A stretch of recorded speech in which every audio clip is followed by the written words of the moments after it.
Blog Talk Radio. Hello, everyone.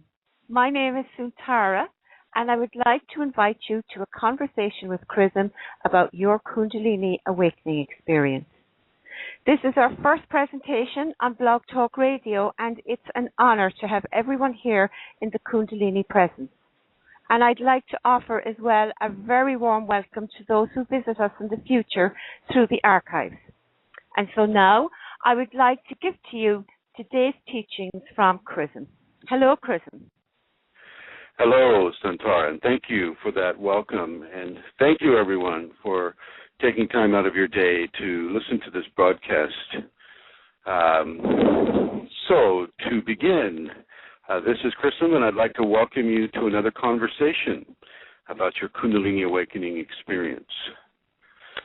This is our first broadcast, and, you know, there are a lot of technical details that we've had to work out, and I'd like to thank Santara for putting in, you know, copious amounts of time in preparing this broadcast to take place. I'd like to thank Eileen Lauro for her assistance and Shandi Devi for her technical expertise.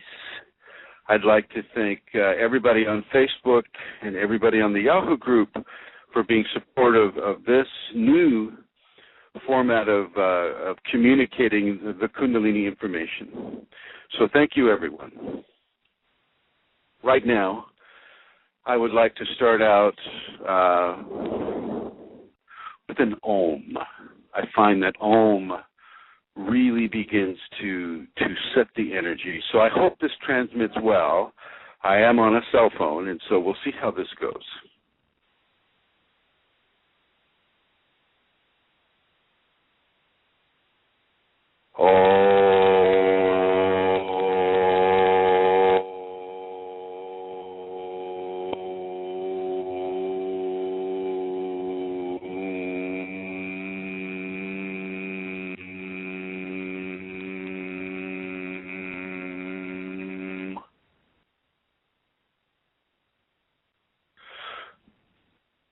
We're here to talk about Kundalini.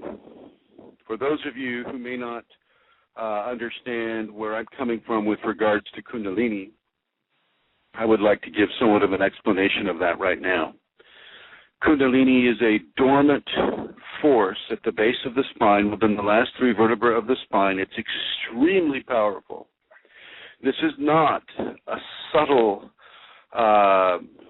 energetic force that you know, if you rub your hands together and then you bring them to almost touching and then you back off a little bit, you'll feel that magnetic pull. This isn't like that. This is very, very strong. And even though it can start off in little subtle movements, by the time it really gets going in the body, it is the force majeure. It is the major force within the body, and it is really the controlling factor in how we live our lives as spirit in a biological form. Kundalini causes conception to even begin, you know, so that the cells will divide along a certain path, a certain blueprint. And this blueprint, of course, has a lot to do with the karma of the individual as well. Kundalini controls, people going into their teenage years and all the changes that happen with adolescence.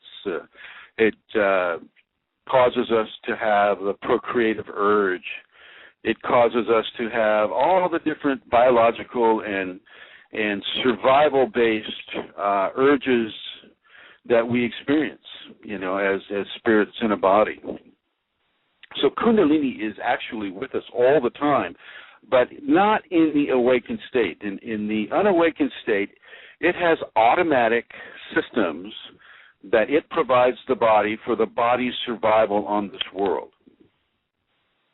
Kundalini is often seen as expressing in two different areas, and these areas are often seen as genders. The sacred feminine and the sacred male. The sacred feminine in the Sanskrit term is called Shakti, and the sacred male would be called Shiva. We don't, it's present throughout all religions. All religions end at Kundalini. They just have a different word for Kundalini. Greater Khan Li in China, Tumo in Tibet, and many, many, red serpent energy in the Amazon basin. So every culture has its own understanding and name for the Kundalini. So as the activation begins, it's typically the sacred feminine that will start at the base of the spine or the bottoms of the feet. Sometimes, though, it can be the sacred male who starts people off at the top of the head or the fontanel area. Some of the first areas of the body to experience the Kundalini will be the energetic anatomy, and with that I am referring to the chakras. There are many, many, many chakras in the human body, major chakras, minor chakras. The chakras that correspond to my experience with the Kundalini are the 7 chakras of the spine, starting at the base of the spine and then going to the top. These areas will feel the Kundalini first, and you'll feel it in the chakra areas as expressions of those chakras that may not have been so strong before all of a sudden start becoming stronger. So Kundalini is this force dormant in over 90% of the people. Lately, however, I'll have to say that the knowledge of Kundalini through Kundalini yoga, through various websites, Kundalini is starting to filter into the society in a much in a more inclusive way. It is not. It's not what I have seen and experienced so close to what Reiki is, although the man who developed Reiki did have Kundalini. But, the idea of the filtration down through purchased masterships, not so much. Not so much. But Kundalini is in everyone, and it is available for everyone to begin to learn from. It is the dominant force, and it is its own consciousness. Please understand that it is its own consciousness, and it has its own agenda for you. Now, in order to come into the Kundalini, many people have had a directive to come into the body that they have right now and live a life that is extreme in its karmic balancing. So what I mean by that is they'll be presented with many, many challenges as a child, many challenges as a young person. It can range everything from an abusive parents or parent abuse in the many, many different ways that abuse is given in this society. Challenges to, economic challenges to, within the scholastic social structures, challenges all over the place until they get to a point where, okay, this level of karma has been balanced. And so now the Kundalini begins to open up slowly. Now this is perceived most of the time as a sudden opening, but it isn't. A lot of karma had to be balanced before this could occur. And so, with that in mind, I want you to understand that those of you that are having Kundalini right now and have had a difficult time, it's not because you did anything wrong in this life. It's not because you're a victim or your ego is so absolutely in charge or anything like that. A lot of it has to do with karma.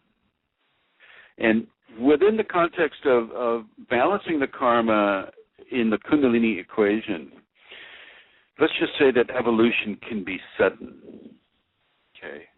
And the Kundalini will speed up that evolutionary process, for a person, wanting or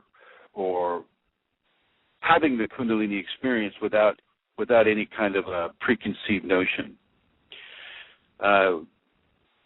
As we come under the veil of forgetfulness, we really don't get to have the information clearly, what the divine blueprint has in store for us. And when I say divine, I mean it in a real sense. I mean it in the sense of the Kundalini consciousness. Kundalini is a tremendous step up in the human evolutionary experience, extreme step up. If you look at St. Francis of Assisi or St. Teresa of Avila, St. John of the Cross, St. Philip of Neri, within the Catholic context, Catholic Christian context, these people all had Kundalini, and all the attendant skills of a Kundalini awakened person, telepathy, telekinesis, clairaudience, clairvoyance, healing, many levels of bilocation, things of that nature.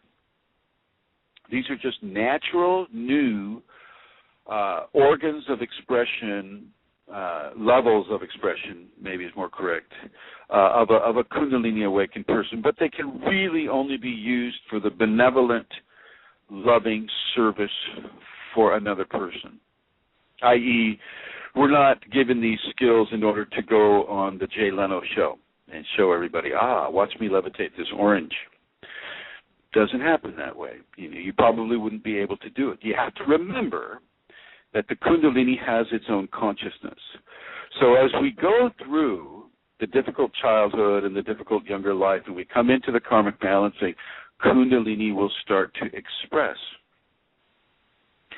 And often part of the expression will be some of the skill sets coming in to the person, such as, say, seeing entities or seeing spiritual consciousness, ghosts, other types of spiritual creation, energetic creation.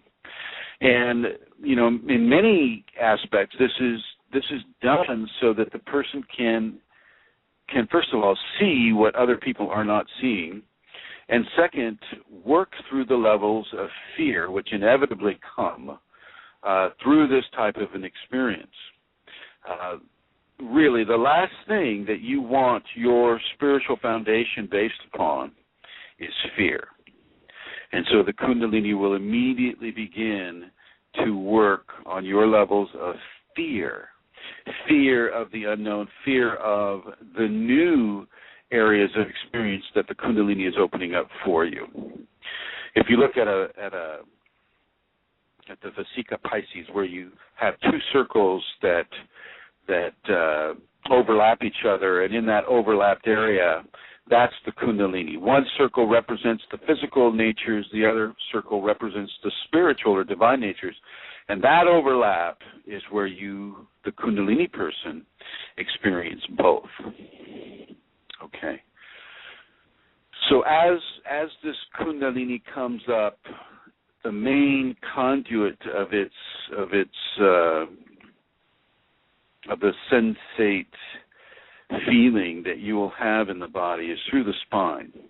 Many people at the beginning of the activation will feel a pressure at the base of the spine.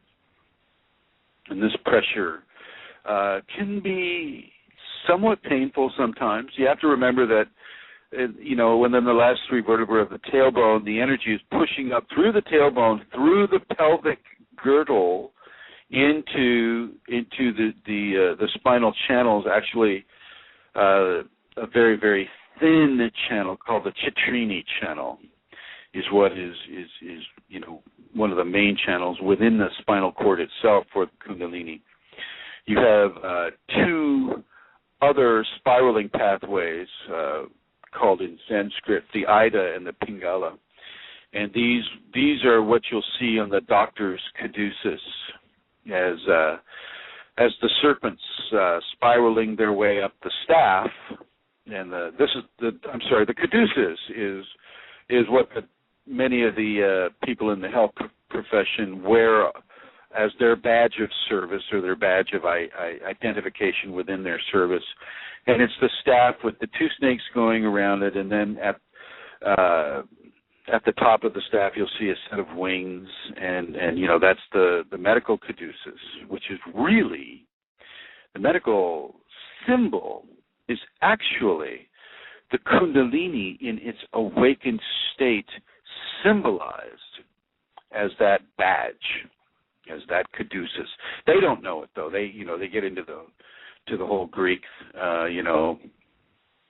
They can't. Most of the doctors, they can't know it's Kundalini because it doesn't fit their karmic evolution at the point that they're at right now. They have to give that service, and from that level of understanding,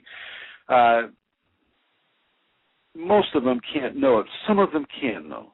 Some of them can, and those are the docs that you want to have. Let me tell you, if you're a Kundalini awakened person.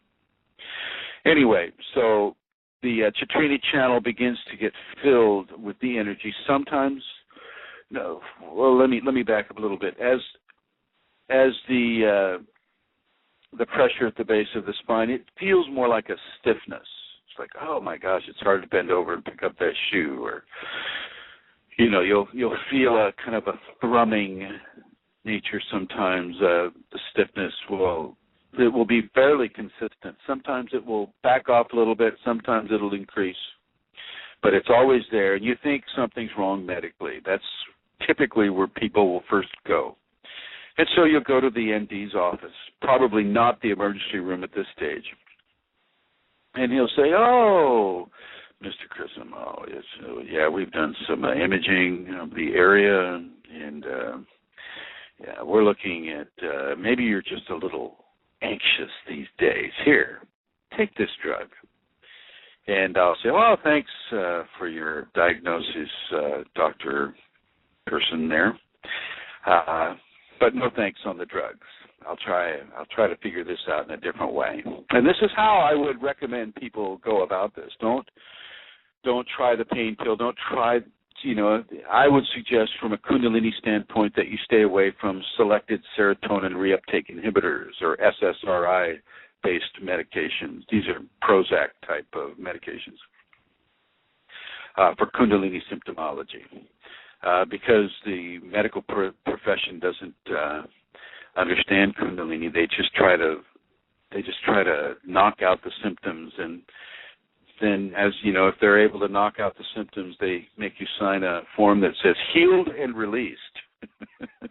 So I'm not quite sure you can. I'm actually pretty sure you can't be healed of Kundalini, and you shouldn't be. But anyway, so the stiffness in the base of the spine will begin to spread, and you'll begin to have other phenomena in association with the first chakra, which is the area that's being stimulated. You may have some tingling in the bottom of your feet, on the sole of your foot. Your big toe on the left side may begin to turn black.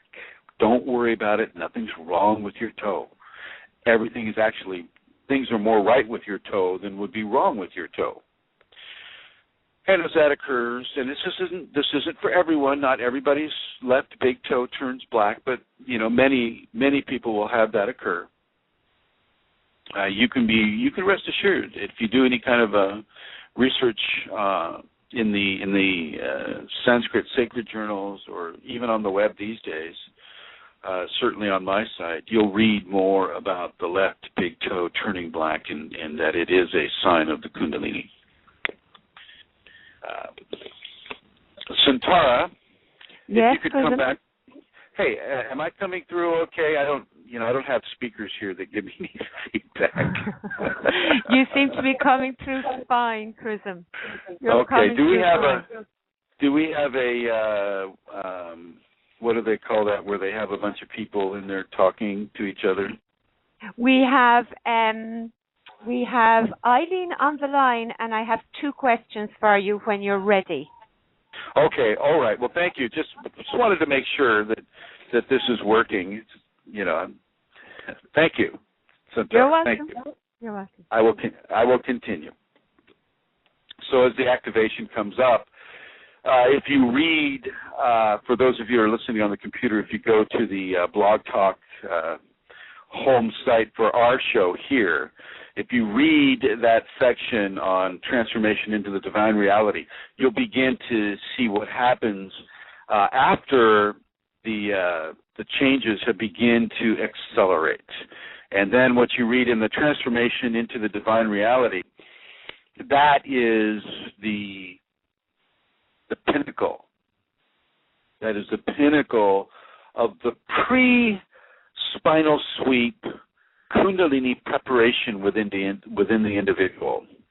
And this is when the energies sweep up the spine, sweep up the Ida and Pingala in an extremely rapid format, causing the person to arch back and they'll experience so many different things at the same time, lights and smells and visions and oneness with the divine, and by the divine I'm saying oneness with God, oneness with all creation.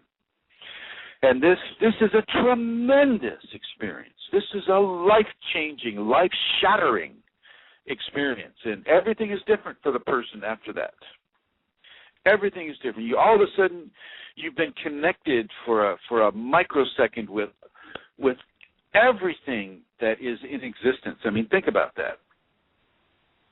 Just look out in the night sky and know that you were connected with all of those stars. Lift a finger, push a star. Okay, the connection is real.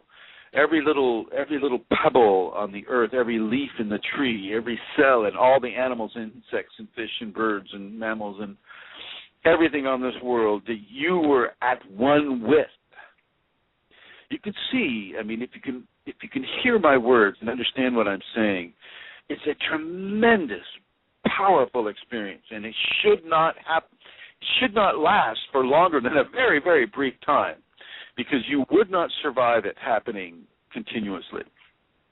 It should just be a flash in there, and then a residual feeling of knowledge and oneness and unity and understanding, but not you don't want to have the extended top pinnacle point, because that'll just kind of blast you right out of the body and permanently.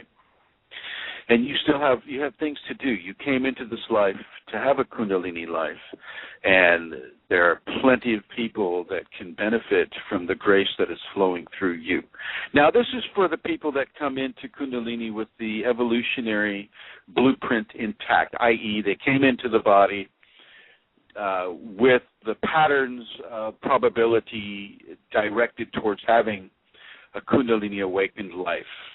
Okay, now for those of you who are searching for Kundalini, who feel they're being called by the Kundalini, this is also a very, very real experience.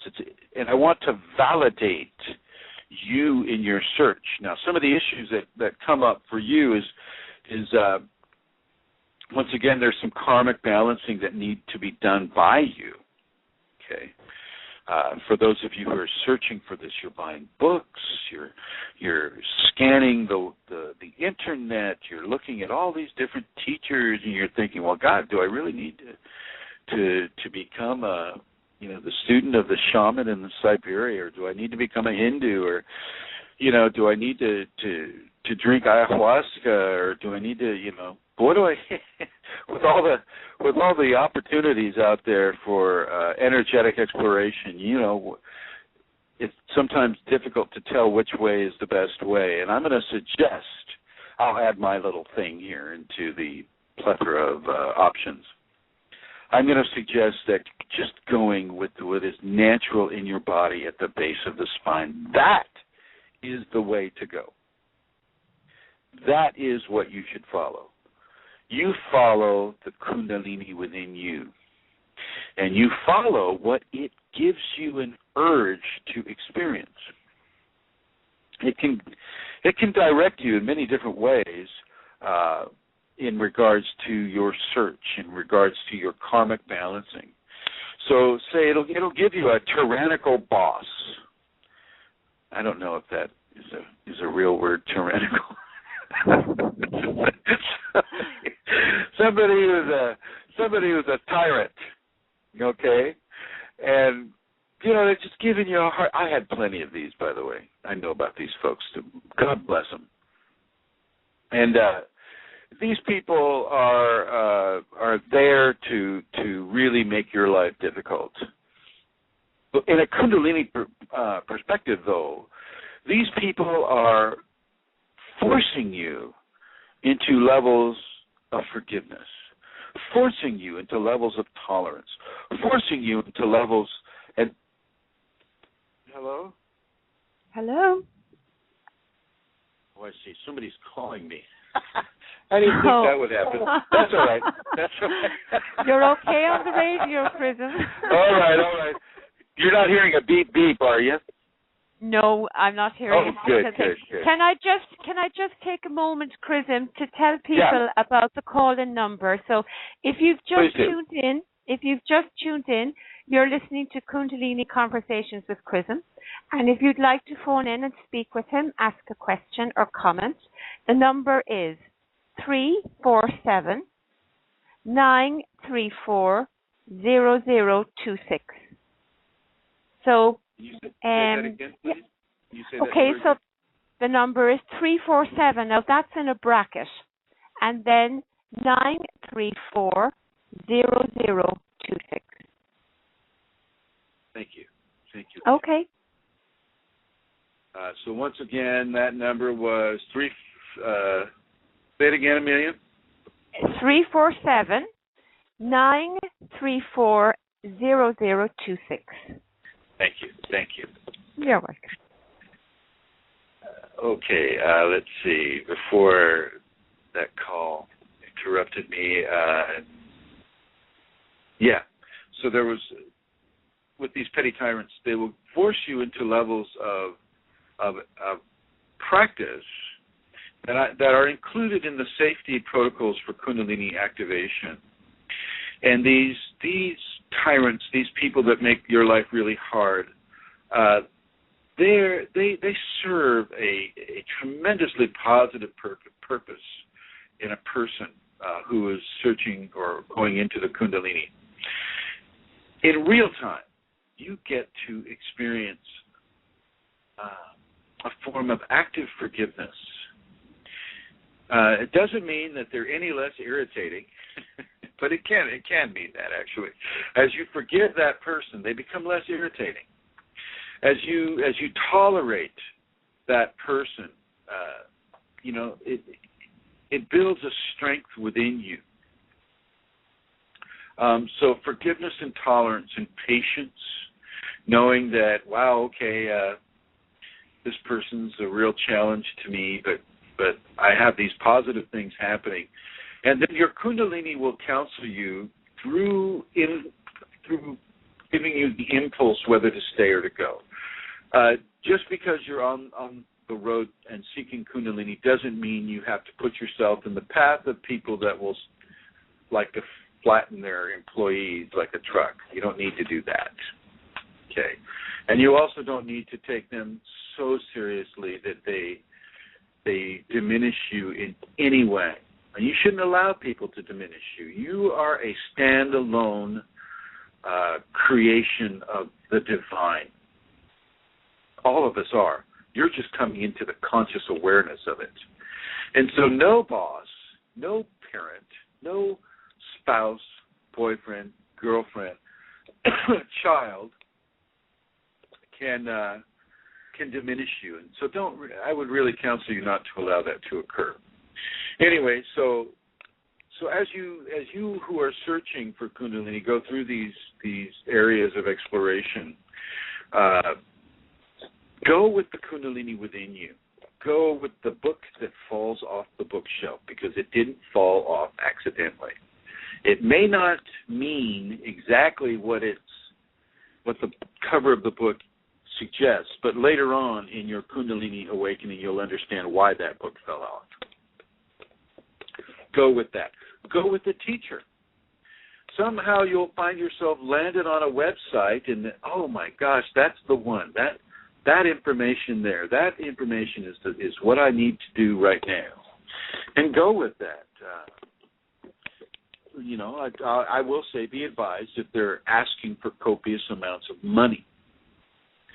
You don't need to impoverish yourself in order to do this work. A donation situation is much better than, say, a sell me your house type of scenario. Or if the first question they ask you is what do you do for a living? Well, then you can kind of get a heads up that you're going to tell them you're a janitor. No, just kidding. I've been a janitor, and janitors are kings and queens that make it. So as you search, listen to your feelings, listen to your intuition, and land on that source of information that you feel at that time is serving you best. If it's with the information I give, then go completely into the information I give. Kundalini Awakening Systems, #1.com. Go there and read the articles. Read them, sub-vocalize them, read them slow, don't skim them. And then if you want to look at the videos, there are about 200 videos on YouTube. If you go to chrism and the number 0 with a slash through it, and then Kundalini, that will give you 200 videos on Kundalini. I wrote it that way because it looked like chrism o Kundalini. So that's the explanation for that title. Go in there and you can. There's a lot of videos there to watch, but they're not very long. They average around 5 or 6 minutes, if that. Go there and you can check those out as well. I am also in a Yahoo group of the same name, Kundalini Awakening Systems, #1 at Yahoo Groups.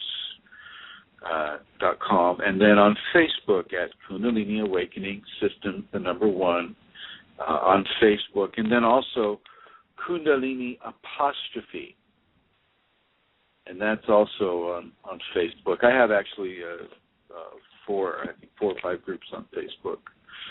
I would like to thank, speaking of Facebook, I would like people to know about Spiritual Lounge on Facebook. It's a Facebook group run by Dara Katari and Katari. And Dara would like to thank you for the many articles that you have posted in your e-zine and on your magazine as well. So kudos to you. As we continue searching for the Kundalini, you will find the Kundalini in your spine responding more and more and more to certain information. So really, really allow yourself to step out of, say, a current teaching model into a new teaching model. You will get to the point where you will find a teacher or a level of information that is working for you that allows you to grasp with strong clarity a system of information that feeds your Kundalini directly. This is what I try to do. This is really what I am even doing on the web and seminars and conferences that I've been blessed to attend. So there's that. Now, as the person, now I want to back up a little bit here for the person who is seeking. I would strongly recommend that you do not use entheogens or drugs to reach these areas without practicing strongly the Kundalini safety protocols.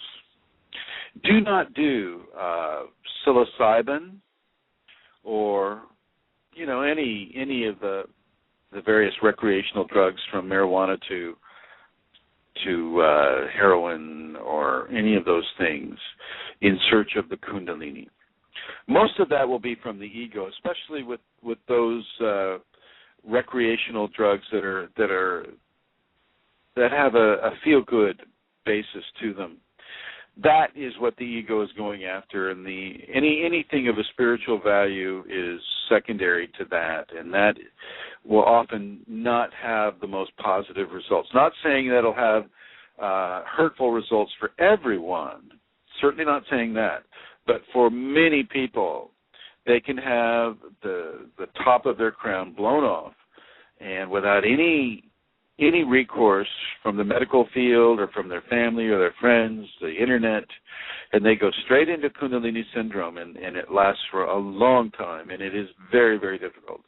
Kundalini syndrome is where a person's ego has not been through a level of refinement enough to be able to withstand the sheer force of this powerful energy that's coming through, and it can literally drive a person crazy with fear, crazy with the many different expressions that come through them, and also lay them wide open to an entity attack, a discarnate entity attack. Discarnate means without flesh. These are spiritual entities that feed off the energies of human beings. Typically, in this context, I'm talking about those that feed off of fear and domination, and the domination of a person locked in a five-sense world without memory of being outside of that world. I mean, it's a very, very precarious and hurtful situation, and so please do not use drugs, from alcohol to aspirin to marijuana or psilocybin or ayahuasca or harmaline, pegadent harmaline, or any of the many, many, many individual aspects of soma that are available online and in the countries that you're in to this day. Please work from your body and your mind and your emotions and your psychology and your spirituality. Those 5 expressions of the human being. This is where you want to work from. Yes, it's hard, and it certainly does not have the feel good high or buzz that you would get with alcohol or any of the other recreational things that I have mentioned. And don't get me wrong, I've tried all these things. I've tried all these, not all of them, but I've tried, my fair share of them. I can hear you laughing. Okay, sorry. It's all right. I've certainly done my fair share, but the Kundalini in me said, no, don't do that. Don't do that and think that you will awaken me or that I will come to you in a stronger format. So stay away from as much of that as you can. And if you really want to know, this is for both sets now. This is for people that have already activated or awakened their Kundalini, and this is for people that are looking to activate their Kundalini. The fastest and most rapid way, well, there are a few. The first one that I will suggest is absolute devotion. If you go to Santara's Facebook page, you'll see a video that she put together, actually her Kundalini put together, called Kundalini Devotion. And this exemplifies, I feel, at least in my opinion, a great primer in the discussion of the deep reverence and devotion that the Kundalini is calling people to come into. This is even faster than Tantra. Okay. The devotion, going into the devotion in a Kundalini context, will bring the Kundalini from within you into the expressive, activated, awakened state. But it must be sincere, and you have to remember, Kundalini is inside you, and it knows when you're being sincere. Reminds me of that Santa Claus thing, since we're in the Christmas season right now. He knows when you've been good or bad, or something like. So be good for goodness. So be good for goodness sake.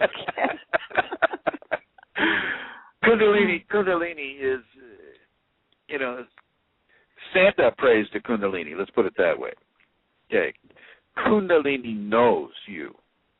It knows when you're being sincere, and it knows when you're not. Okay, so even though your ego will say, well, geez, chrism, I've been sincere for 3 weeks now, and I don't feel anything at the base of my spine. I'm going to say to you, keep doing it without having the expectation. Do it as a practice, as a love of Kundalini, a love of that divine force within you. Don't let there be a time period that comes to an end and you say, well, geez, I've been doing it for this amount of time, and I expect to have results. Watch out for that expectation. I'm going to speak on the expectations here a little bit later. So devotion really is the strongest format. And you'll look at, you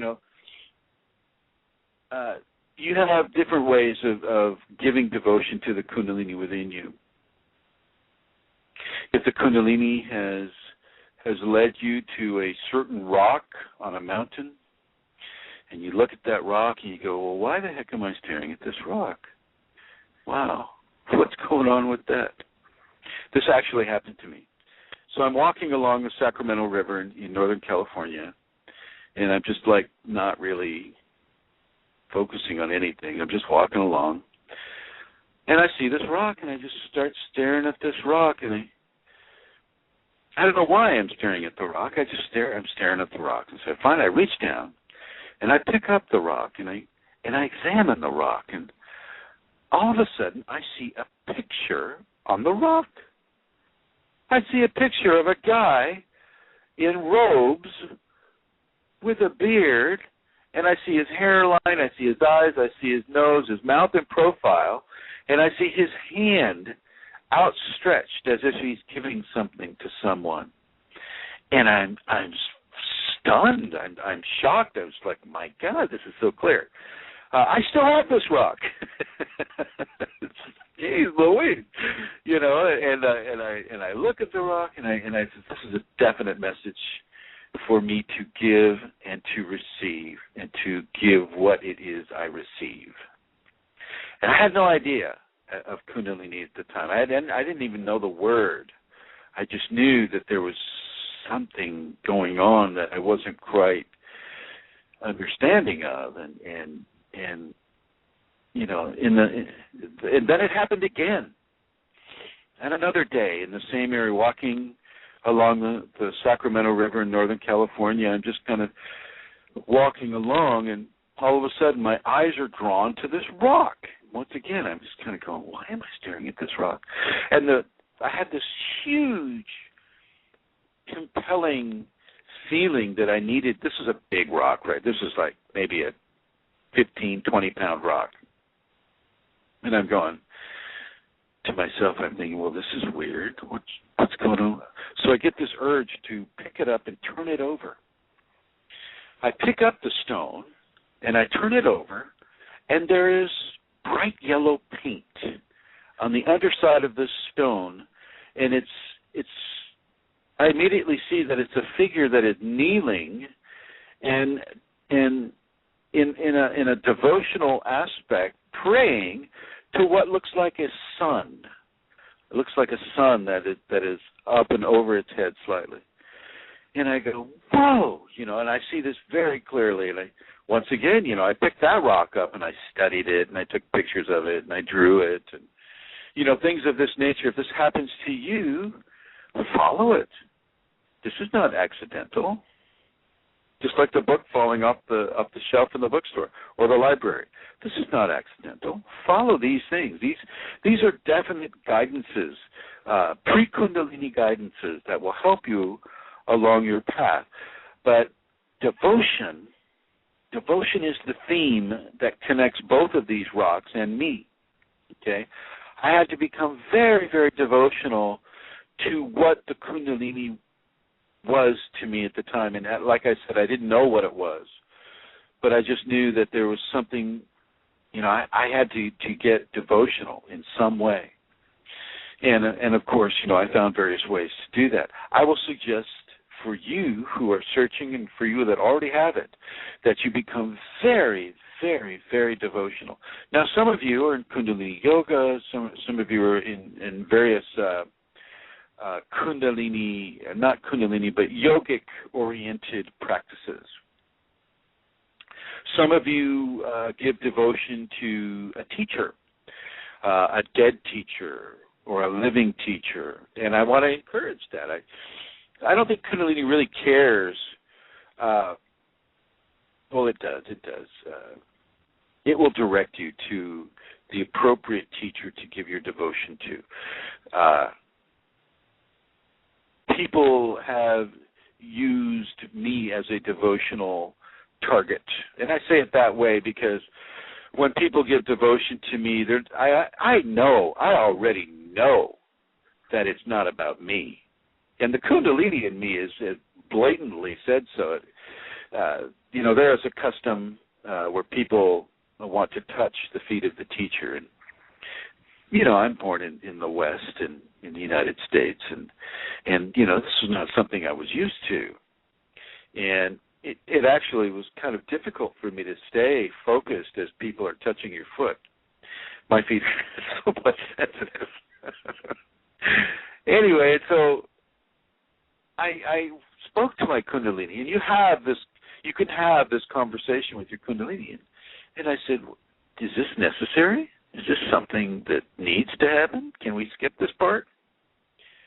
And the Kundalini came back very strongly to me and said, this is not about you.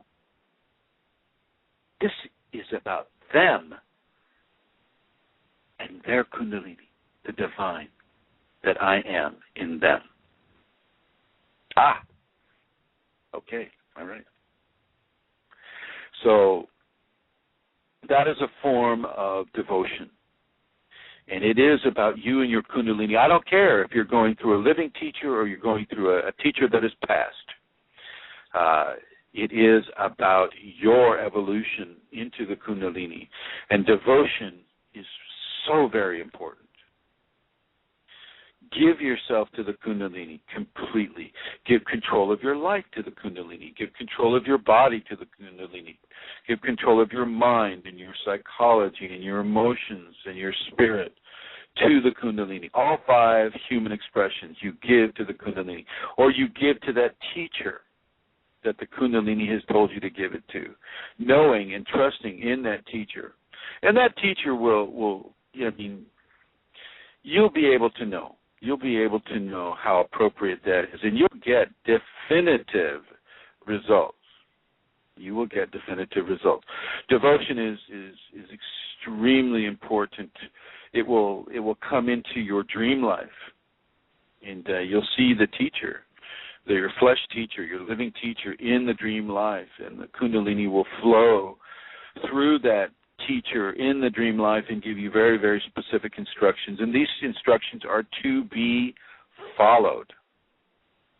So all of a sudden you become Kundalini activated and awake, not only in your waking 5-sense existence, but in your astral or dream time multi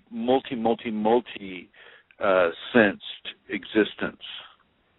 Okay, and you're given very specific instruction from the Kundalini vis-a-vis the flesh teacher. So a flesh teacher can be a very, very, very strong advocate for you, your Kundalini, and your education within the Kundalini. And I will recommend it if you can find a person that you feel good with, that you trust.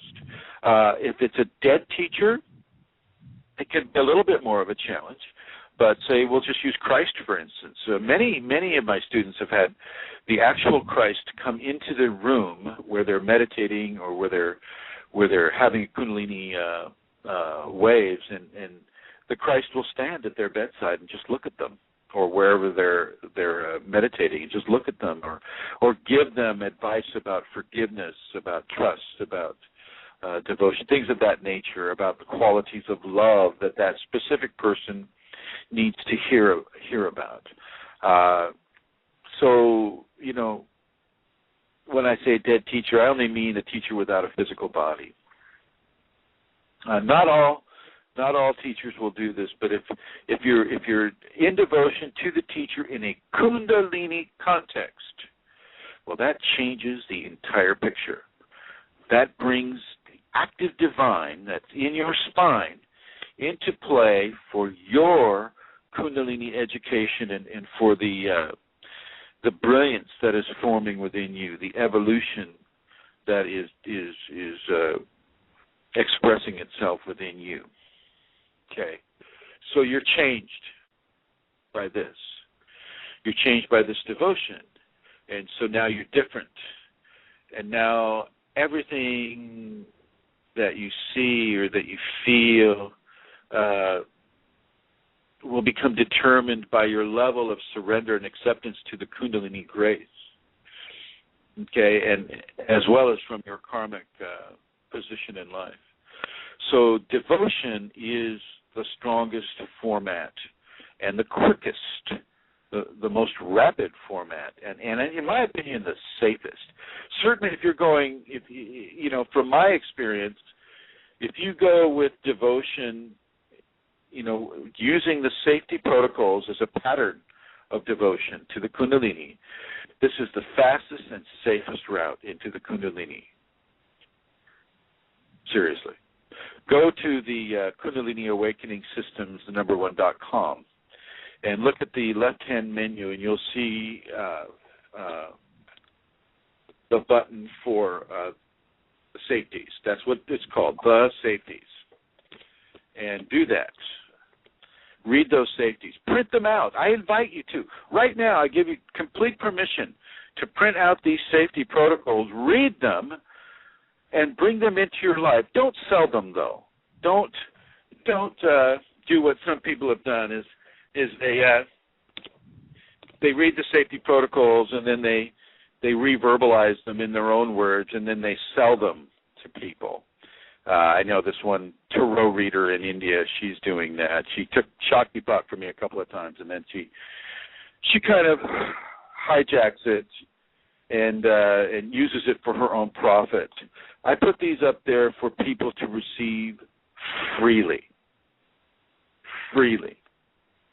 The Kundalini in me wrote these for people to receive for free. Don't copy them and then recharacterize them and then sell them to other people. That's not the intent.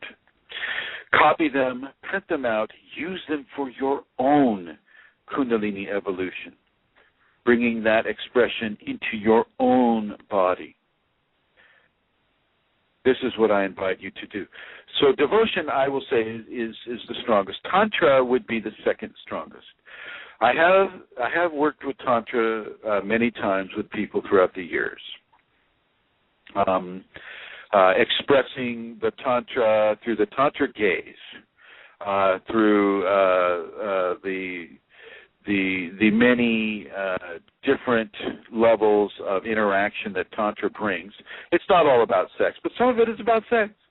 You know, you can't get away from that with Tantra as much as we would like to in the West, because, you know, we're somewhat prudish about the sexual expression, and that includes Europe as well when I say the West. We don't. You heard that, Amelia. Doesn't include Ireland at all. Yeah. I have to say, everyone, I am in Northern California right now speaking to you from Santa Rosa. Amelia is on the studio. She is controlling the show, and she is in the Kingdom of Kerry in southwestern Ireland. And so this you gotta love Blog Talk for setting it up this way in the internet so that we can reach everyone here with such a long distance between the speaker and the studio. Anyway. Within the Tantra context, sex is part of it. Sex is part of it. Sex is part of the Kundalini. The Kundalini even gives you a sex drive.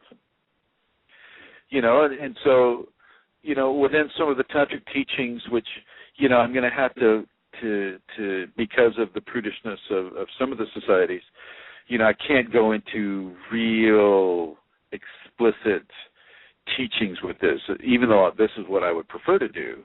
I don't like dancing around any of these issues based upon people's prudishness or fear. But that is the nature of the scenario here right now, so I will abide by that. Anything that has to do with a sexual interest or a sexual receptivity or anything that has to do with the sexual expression at all, first and second chakra expressions, are just as important as anything that occurs at the fifth, sixth, or seventh chakras. As a matter of fact, using the first and second chakra expressions of sexual nature within, say, the joining aspect of the two genders is extremely conducive to Kundalini excitation. And this is why, of course, that people in India have been doing it for thousands of years. Even though, the British invaded India and gave some of their mental blockages to the Indian population with regards to Victorianism or Edwardian, sexual preferences. Still, many, many, many of the people in India understand. And if you look at some of the statues in Renaissance India, classical India, you can see them today, and it's all about the sexual connection and its ability to bring a person into Kundalini transcendence. This is why it is held on so long, is because it's effective. And, I get a lot of people telling me, I went to San Francisco the other day at an Alex Gray event, and, you can't have Tantra and penetrate, and you don't have to penetrate. And it's like, please, get over it. Get over yourself. Get over your fears. Penetration is how you actually came into existence, so just, get okay with it. I don't care if people penetrate or not. What I care about is the intention that is behind the energy, with or without penetration in the tantric equation. You'll note that everyone from Muktananda to Bhagwan Sri Rajneesh, a.k.a. Osho.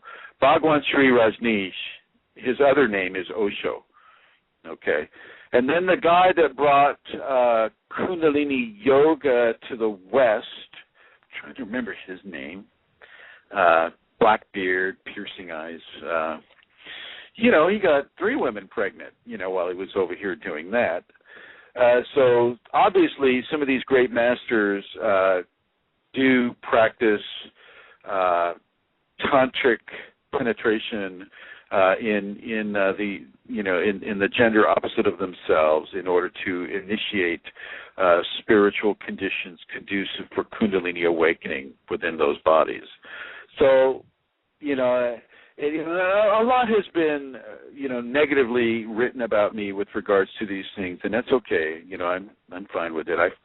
I forgive them, and I'm tolerant of it simply because this is how the Kundalini causes me to be. Okay.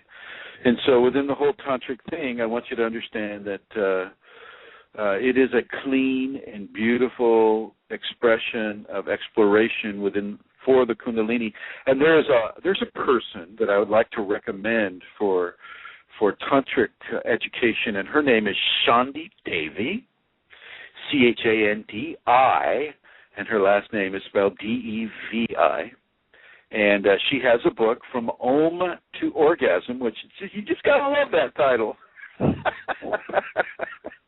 Anyway, Shandi, I don't know if you're listening or not, but I want to thank you for that book and for the knowledge and grace that you have brought the understandings of Tantra into the Western societies.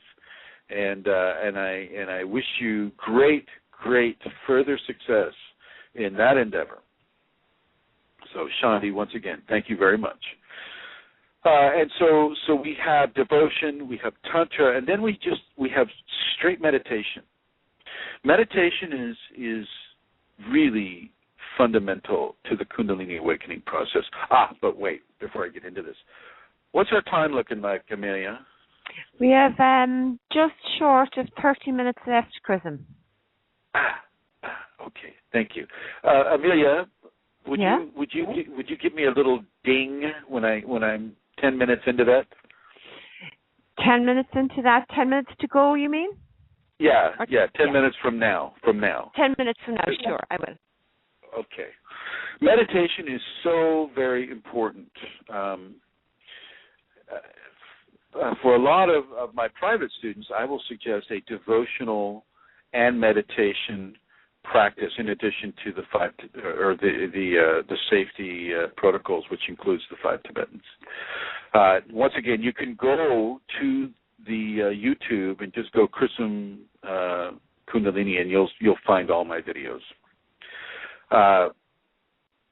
Meditation is extremely important, and I'm talking about a stillness meditation. Stillness, being able to sit still.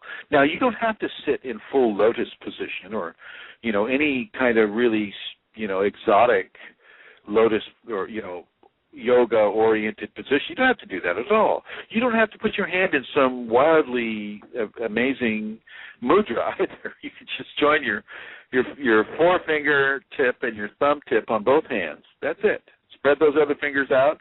Put them on your knees. Put them in your lap. Okay? You don't have to do anything that is really forcing you to do other things in order to get to the point where you can meditate.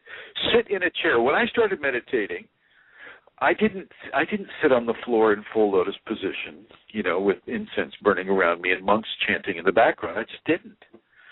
I was sitting in a aluminum metal shed in a chair, a metal chair, and in this shed, it was an old gardening shed, and I was surrounded on every wall by black widow spiders. I was a little concerned about this. I open the door and I see them all there and I say, hello, ladies. If you don't bother me, I won't bother you. For an entire year, every day for a year, I meditated for at very least 21 minutes in that aluminum shed, sitting in a chair towards the edge of the chair. I didn't use the seat back so much. I had my feet flat on the ground.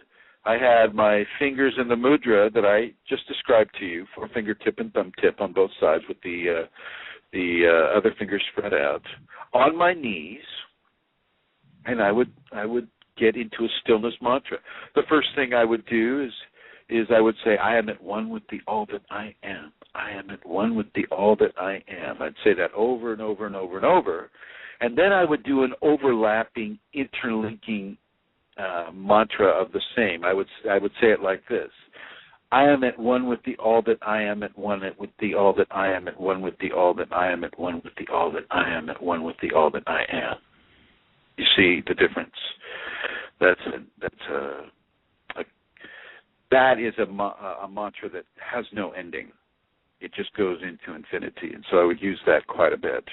And then from there, I would just stop the mantra. I would be compelled to stop the mantra and just breathe through the nose and just follow the breath, bringing the eyes up to the brow points. The point is about an inch above where your eyebrows would be, up in the middle of the forehead, or not in the middle of the forehead, but up to about an inch above where your eyebrows are, in the middle. And I would just go into that stillness, and eventually I would feel a channel of energy begin to form between the nostrils and the top of the head. And pretty soon you're able to breathe into these channels. And so this is very, very important that a stillness meditation occur. And don't have any expectation of your path, being exactly the same as my path. Your path will be unique to you. in all of the different venues that we've been discussing. It will be unique to you. You may not turn over rocks and see bright yellow stripes on the other side of a rock. Don't expect that to happen. Okay, but meditation is extremely important, and I want you to really engage in it. Now, yes, you can meditate anywhere. When you start doing stillness meditation, you can be still on the bus. You can be still on the, what do they call that in England? The underground. You can be still, as you just don't want to be still while you're driving. I don't want you to meditate stillness-wise while you're driving. You pay attention to the road. You pay attention to the other drivers on the road. They're your brothers and sisters. You pay attention to them so that problems don't happen at 60 miles per hour. Okay? Do not meditate and then drive. Just putting that out there. But meditation, as you're sitting at home or you're sitting in a forest, sitting on a bus, sitting in a park, taking a 15-minute break at work, do your breathing, follow your breath. And if you're interested, you contact me privately at K as in Kundalini, fire as in, ouch, fire burned me, KFire4, FOR, all, ALL, at yahoo.com. And, if you're interested in learning about Kundalini from me, then please feel free to email me privately, and we may be able to have a discussion about this with you and for you. So meditation is the third leg of a trinity of awakening protocols that you can follow. Now I want to talk about expectation. Expectation will get in the way of your awakening and activation. Expectation is controlled by your ego. I want it now. I want it now. And I want it the way that I expect to have it. And Kundalini will just kind of look at that and give a gentle smile to her Kundalini child and go, oh boy, do we have a long ways to go with that one. You don't get to have it your way. The Kundalini will give it to you the way it wants you to have it. You do not get to control your enlightenment. Your enlightenment controls you. Your enlightenment controls you.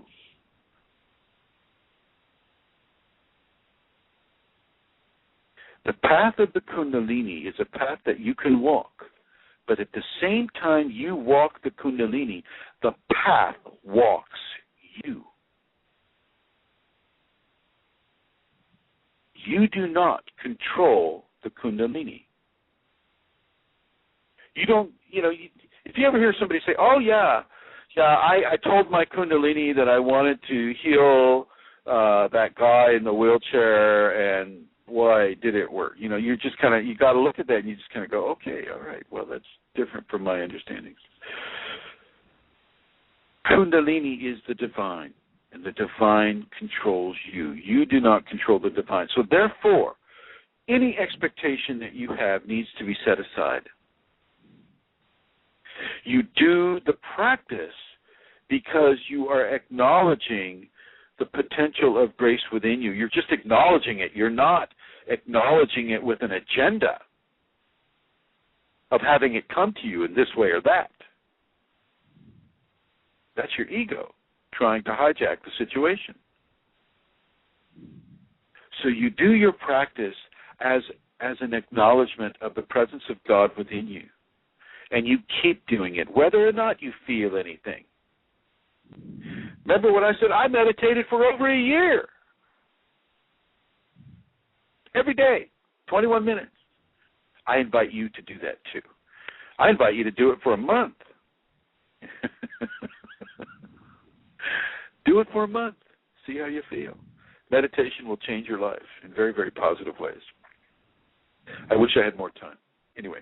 Oh, okay. Ding, chrism. 10 minutes ding, in, 20, ding. 20 minutes to go. Thank you. Let's open it up for questions. Okay, well, I have a question from a lady called Sarah, but she didn't want to speak with you on the phone. She asked me to ask you. Is that okay? Mm-hmm. Can you hear me? Yes, I can hear you. Okay, so she said that recently she read the following statement, that it wasn't particularly difficult to raise the Kundalini energy, but what was more of a challenge was to maintain the awakening in the face of daily life.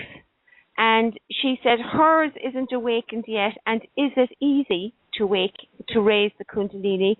And if she succeeds, she wanted to know how she could maintain the awakening when it happens. Okay, no, that's very good. Sarah, thank you for asking your question.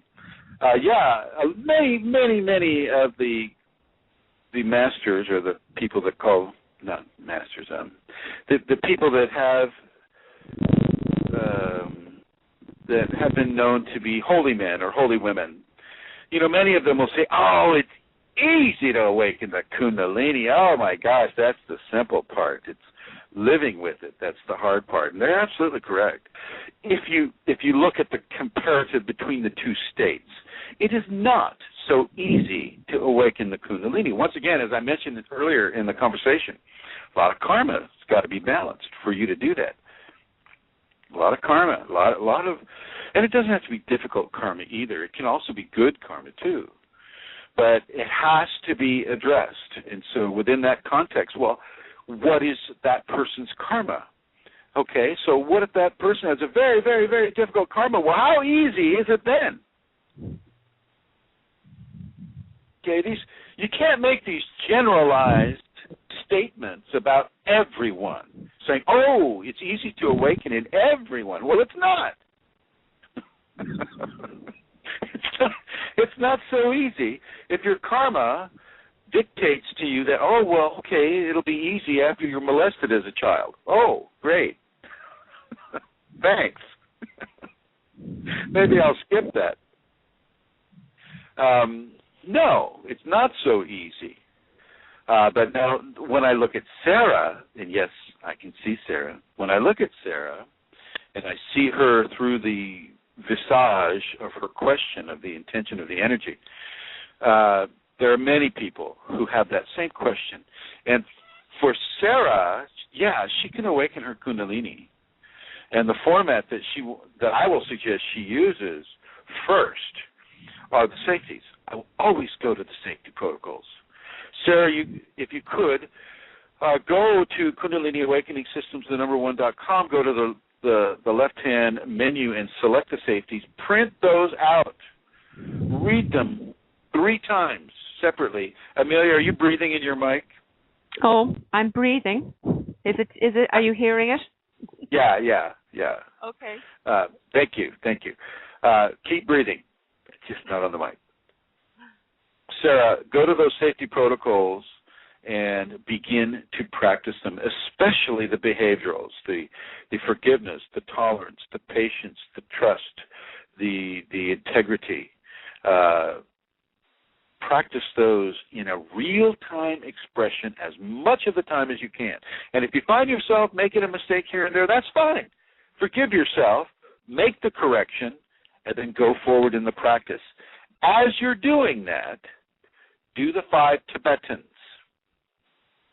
And go to the first and second, or go to the videos that I placed on YouTube. There'll be some of the first ones, so you'll have to scroll through all the way to the end.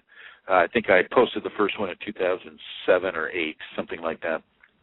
And it's I give you a meditation and a practice based on what you do right after you finish the 5 Tibetans. And then, of course, I show you a couple of videos show you how to do the 5 Tibetans. Okay. That is an awakening that will happen for you. That the safeties themselves are a standalone activation equation for the Kundalini. So I hope that works for you, Sarah. And if you're interested, feel free to email me with any other questions you may have, or you can email Santara, or on Facebook or in private emails. My email, once again, is kfire4all@yahoo.com.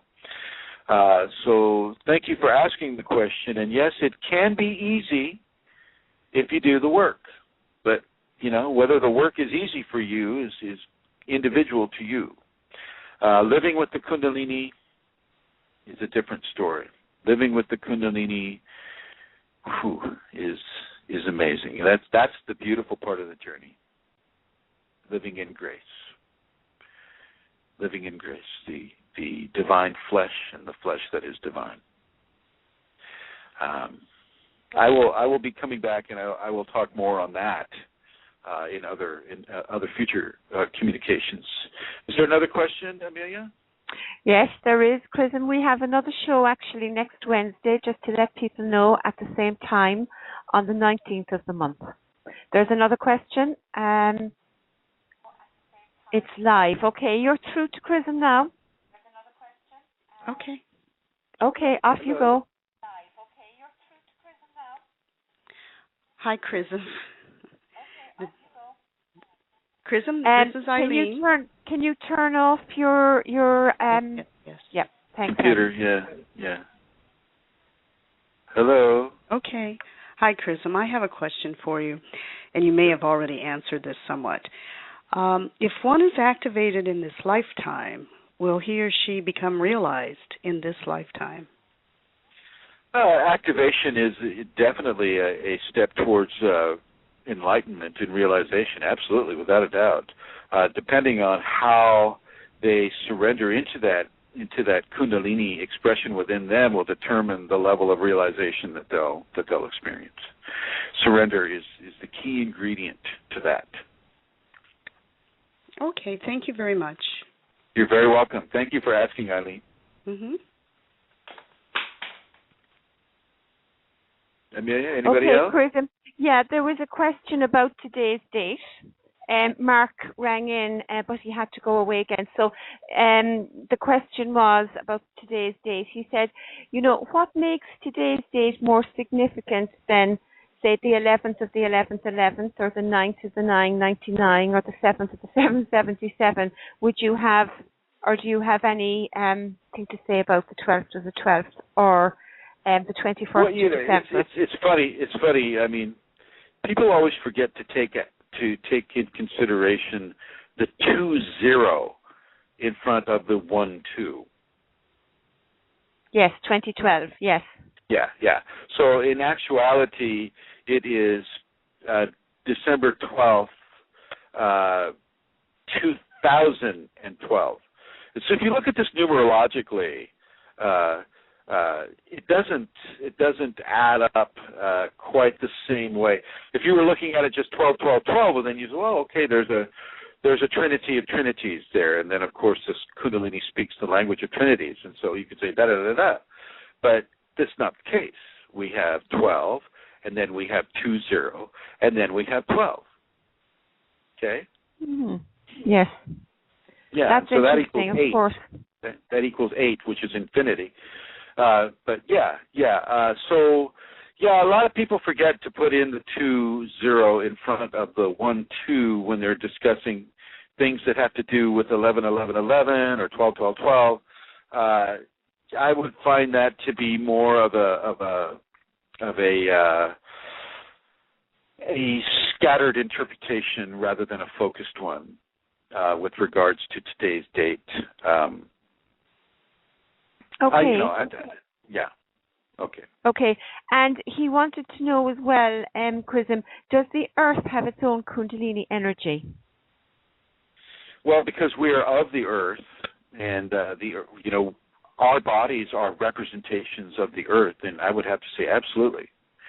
It has its consciousness, it has its Kundalini, that in no way do people have any control over, or even a real understanding of. It would be more of a vice versa. It has more of an understanding of us than we have of it. And if you wanted to look at it from a Kundalini equation, the Shakti, the sacred feminine, is the Earth. The sacred male is the sun. which is why I recommend people have a bottom-to-top activation. The Sacred Mother begins the ascent of the Kundalini at the base of the spine and the bottom of the feet. The Sacred Father pulls that energy from the top of the head towards itself, towards the top of the head, and that is when the sacred marriage occurs at the top of the head. And getting back to a little bit of what Sarah said, you don't get to turn the Kundalini off. Once it's up, it's up. It's just how you live with it that makes the difference. The earth is the Shakti Kundalini, so yes, absolutely. But do you understand the sacred divine? Can you plot and control and under? Okay, I apologize, chrism. You're back online. Oh, was I off the whole time? I think you were for just for 2 seconds. Apologies. Perhaps not, but I think maybe you were. Okay, sorry about that. Okay. Well, I don't know where to pick it up, but the earth does have a Kundalini. It is Shakti, and the earth is the divine feminine. And so therefore, yeah. But do you understand it? No. Any more than you understand the idea of divinity from a 5-sense understanding. I mean, it's difficult. When you ascend or when you die, you'll have a better understanding of the divine attributes of creation than you do right now. Hello? Okay, yes. Okay, good. Okay. I just disconnected somebody that was phoning through there, so apologies to that person. If they'd like to phone back, there may be time to put them through to you. So apologies. So we have no calls at the moment, Chris. Well, call back. Whoever was calling, call back. Whoever was calling, call back, yes, please. Well, we're having technical difficulties. I mean, I just pressed something on my cell phone that I thought disconnected me, so, Okay, well, we're not doing too badly. Us. We're not doing too badly for our first time out, I feel. That's right. Okay. Right. If you can talk there for a minute, chrism, please, I'll be back again. Thank you. Okay. All right. So I want you to have confidence in Kundalini. I want you to have confidence in yourself. I want you to realize that your enlightenment is at the base of your spine. For those of you who are sitting right now, you're sitting on your enlightenment. You have the capability to go so amazingly far. This is, a lot of ET, a lot of aliens, they look for people because people have the ability to go from zero to enlightenment in a lifetime. And I want you to understand how special, how beautiful, how loving and loved you are within this process. Yes, there are some very challenging areas within this process. And yes, I will say that it is good to have a flesh teacher. I will recommend it. But it is not the only way to go. And I think that for those of you who are listening now and for those of you who are listening in the future, you will feel the authenticity and the integrity of the information that has been given in this first conversation. May I interrupt, chrism? Yes. I've got, okay, Rosemary is going to speak with you now. Go ahead, Rosemary. Hi, hello. chrism. Hi, Rosemary. How are you? I'm fine. I'm just delighted for this opportunity, but I want to thank you. Thank you for all that it took to get this together. It's not easy. And also, but even more importantly, I thank you for your devotion, that it's not only what you say, but it's also that you live this way. And that's always inspiring and touching. And I want to thank you. And very touched always to be part of this community, and it's just very touching and inspiring for me. So thank you. Well, thank you, Rosemary, for that kindness expressed, and it takes people people like you and Santara and Eileen and all the many people that are in this community to bring this to the level where we can have these conversations. And so thank you, Rosemary, for that. Thank you. You are most welcome. Thank you for all that I receive and others I know too. Thank you. Thank you. Thank you, Rosemary. Yeah. How much time do I have, Amelia? Okay, you're down to 4 minutes now. Yeah, 5 minutes, a little shy of that. Okay, so as Amelia mentioned, we'll be having a show on the 19th, and just I would like you all to get a little extra water and some extra food. I'm not saying that on the 21st, the world is coming to an end, even though I enjoy that concept.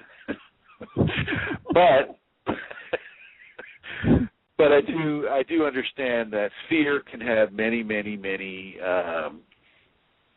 ramifications of itself into society, and if fear is allowed to take hold, then the effects of fear can be disruptive to how you've been living your life up to this point.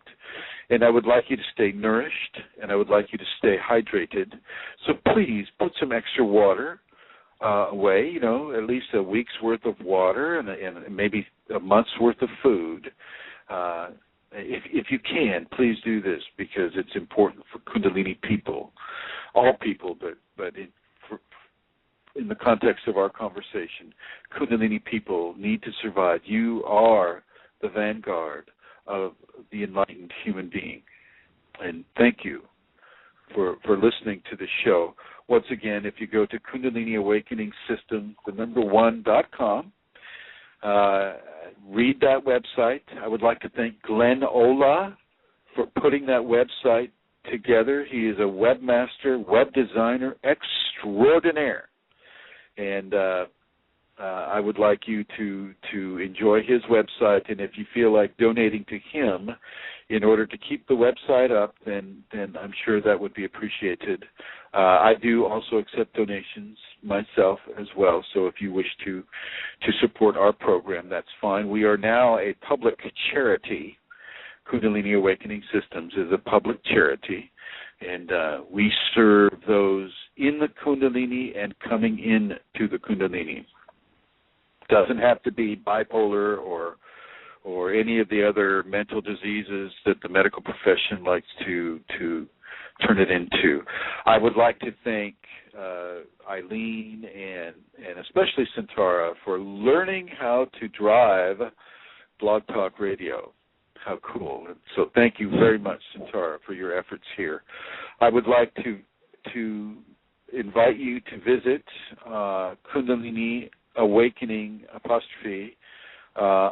it's a public Kundalini group on Facebook, and my page on Facebook as well. Feel free to join, or feel free to comment. And for those of you in the future, thank you for coming and listening.